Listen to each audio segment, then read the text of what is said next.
Welcome back, I'm Kyuyeon Chua, and we start off with the top stories. North Korea's top envoy to the United Nations held a news conference at the headquarters of the UN and called on the United States to immediately return a North Korean cargo ship the US had seized, calling it an illegal act.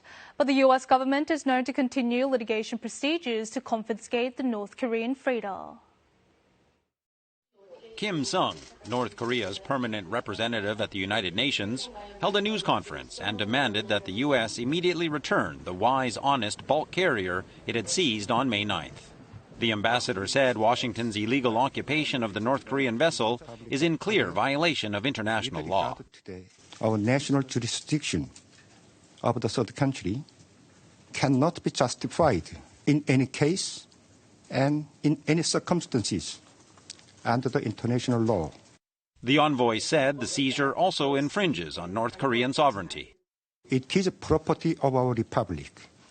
We regard it as a part of our territory where our sovereignty is fully exercised. The news conference lasted 15 minutes.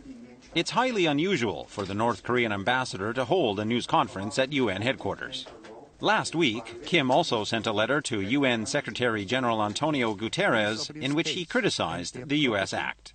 The series of moves are viewed as an effort to demand the vessel's return, but also to foster the opinion that sanctions on the regime are unjustified. The envoy also took questions from the media.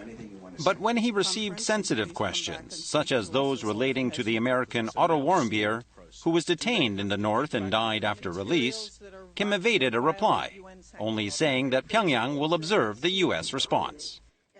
Everything is dependent on the United States. We'll sharply watch the reaction of the United States.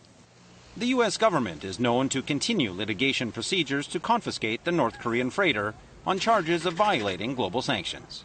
The United Nations said the issue raised by North Korea relates to the implementation of UN Security Council resolutions and needs to be addressed by Council members.